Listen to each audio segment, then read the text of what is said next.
पाठ 9 सप्तभगिन्य है का पेज नंबर 61 की आज संस्कृत रीडिंग करेंगे और उसका अर्थ सीखेंगे। अध्यापिका नूनम अस्ति एव, निश्चय ही ऐसा ही है, पर्वत वृक्ष पुष्प प्रभृति भी प्राकृतिक संपद भी सुसमृद्धानि सन्ति इमानि राज्यानि। भारत वृक्षे च पुष्प स्तबक सदृशानि विराजन्ते एतानि। राजीवः भवती गृहे यथा सर्वाधिका रम्या मनोरमा च भगिनी भवति तथैव भारत गृहे अपि सर्वाधिकाः रम्याः इमाः सप्तभगिन्यः सन्ति। अध्यापिका मनस्य आगता ते इयं भावना परम कल्याणमयी, परम सर्वे न तथा अवगच्छन्ति। अस्तु अस्ति तावदेतेषां विषये किञ्चिद् वैशिष्ट्यम् अपि कथनीयम्। सावहित मनसा शृणुत। जनजाति बहुल प्रदेशो अयं। गारो, खासी, नगा, मिजो प्रभृतयः बहवः जनजातीयाः अत्र निवसन्ति। शरीरेण ऊर्जस्विनः एतत् प्रादेशिकाः बहुभाषाभिः समन्विताः, पर्व परम्पराभिः परिपूरिताः, स्वलीलाकलाभिः च निष्णाताः सन्ति। मालती महोदय, तत्र तु वंशवृक्षा अपि प्राप्यन्ते? अध्यापिका आम्, प्रदेशे अस्मिन् हस्तशिल्पानां बाहुल्यं वर्तते। आवस्त्राभूषणेभ्यः गृहनिर्माणपर्यन्तं प्रायः वंशवृक्षनिर्मितानां वस्तूनाम् उपयोगः क्रियते। यतो हि अत्र वंशवृक्षाणां प्राचुर्यं विद्यते, साम्प्रतं वंशोद्योग अयम् अन्तर्राष्ट्रीयख्यातिम् अवाप्तो अस्ति। अभिनवः भगिनी प्रदेशो अयं बहवः आकर्षकः इति प्रतीयते। सलीमः किं भ्रमणाय भगिनी प्रदेशो अयं समीचीनः? सर्वे छात्राः उच्चैः महोदय, आगामिनि अवकाशे वयं तत्रैव गन्तुम् इच्छामः। स्वरा भवती अपि अस्माभिः सार्धं चलतु। अध्यापिका रोचते मे अयं विचारः। एतानि राज्यानि तु भ्रमणार्थं स्वर्गसदृशानि इति। अब इसका अर्थ करते हैं। अध्यापिका नूनम अस्ति एव, नूनम होता है निश्चय ही, ऐसा ही है।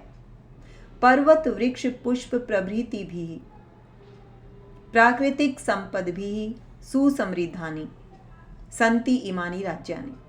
इमानि राज्यानि, ये राज्य, सन्ति हैं, पर्वत वृक्ष फूल आदि से प्राकृतिक संपद भी, ये सारी जो प्राकृतिक संपदाएं हैं, इन संपदाओं से सुसमृद्ध हैं ये राज्य।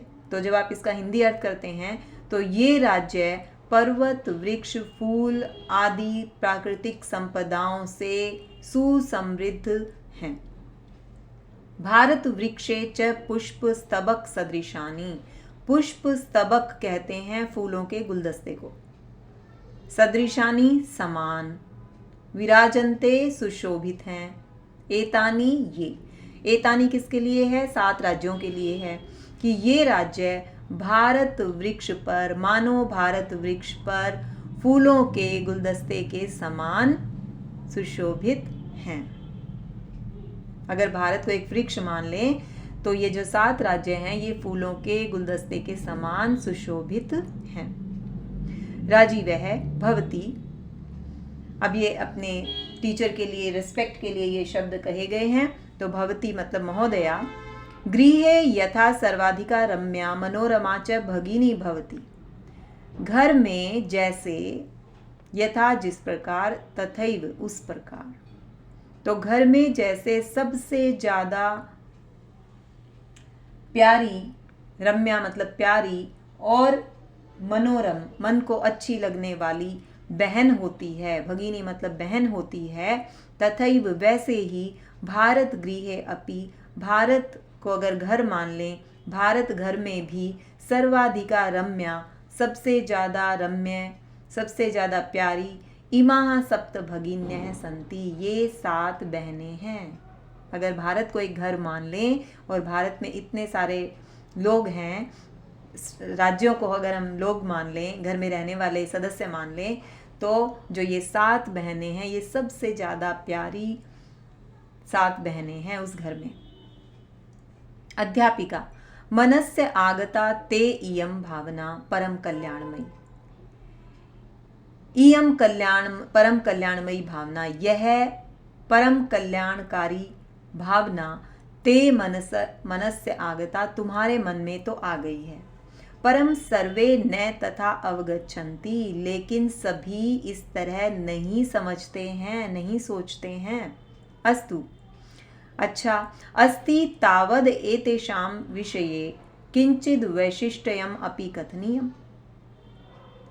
तो एतेषां विषये, इनके विषय में कुछ विशिष्ट भी कथनीयम, कहना चाहिए, कहा जाना चाहिए। सावहित मनसा शृणुत, तो सावधान मन से सुनो।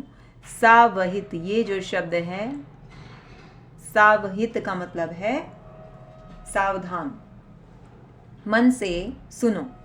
जनजाति बहुल प्रदेशो अयम, यह प्रदेश जनजाति की प्रधानता वाला है। जनजाति, जंगल में रहने वाली जो जातियां हैं, दूर दराज इलाकों में रहने वाली जातियां हैं, उनसे बहुल, उनकी यहाँ प्रधानता है। गारो, खासी, नगा, मिज़ो आदि बहुत सारी जनजातियाँ यहाँ रहती हैं। निवसंती, रहती हैं। तो कौन सी जनजातियाँ यहाँ हैं? गारो, खासी, नगा, मिज़ो आदि। शरीरेण ऊर्जस्विनः एतत् प्रादेशिकाः।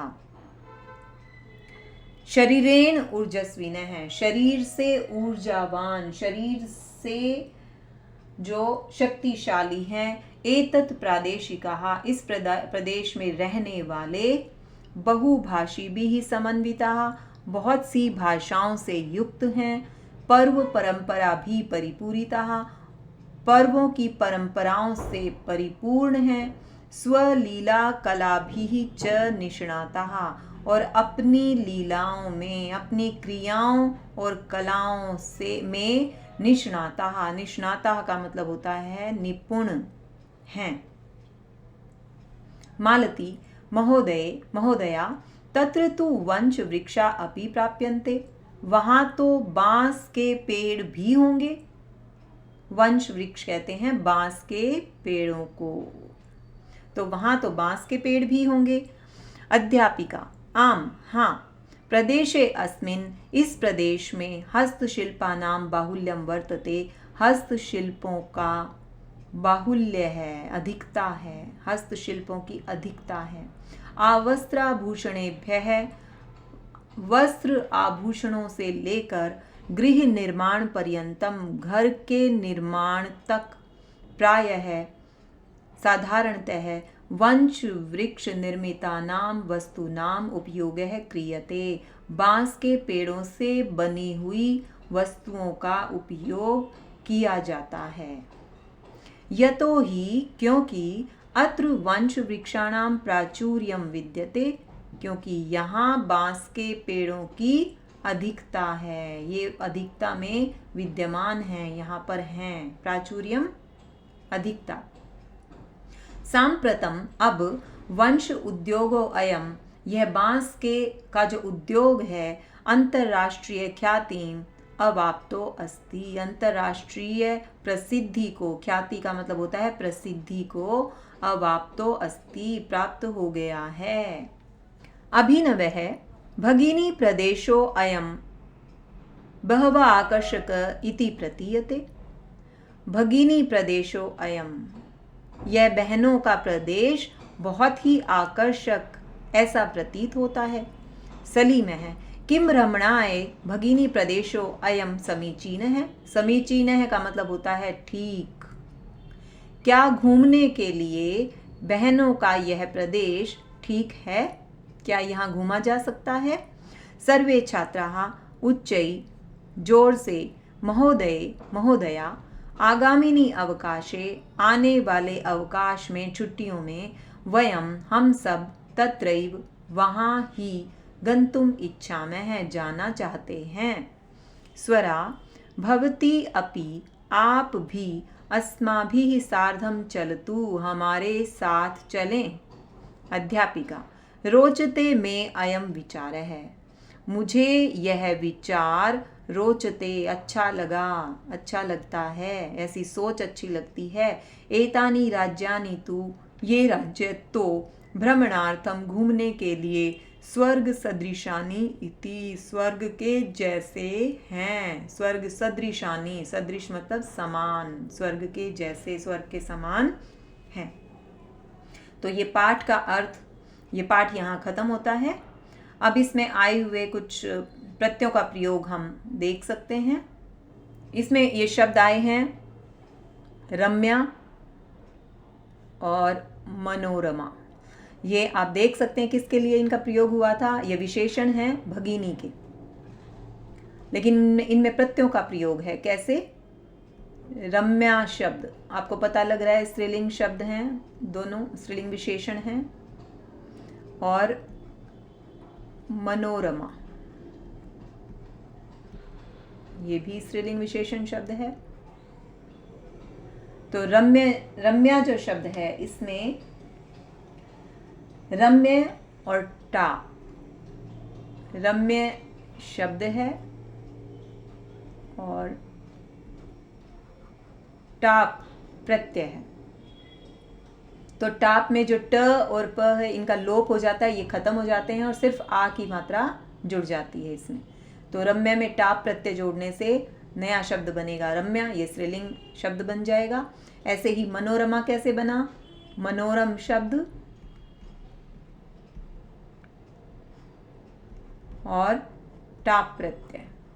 फिर से मैं आपको बता रही हूँ, टाप प्रत्यय में प और ट खत्म हो जाते हैं, सिर्फ आ की मात्रा लग जाती है शब्द में। तो मनोरम में जब टाप प्रत्यय लगाएंगे तो सिर्फ आ जुड़ेगा, तो मनोरमा इस तरीके से स्त्रीलिंग विशेषण शब्द बन जाएगा। ऐसे ही और शब्द देखते हैं। कथनीयम एक शब्द यहाँ आया हुआ है, ये देखिए कथनीयम, ये कैसे बना है? इसमें क्या प्रत्यय का प्रयोग हुआ है और क्या इसका अर्थ होगा? कथनीयम का अर्थ है कहना चाहिए, कहना चाहिए। और इसमें प्रत्यय कौन सा प्रयोग हुआ है? इसमें कथ मतलब कहना धातु है और अनियर प्रत्यय है, अनियर प्रत्यय है।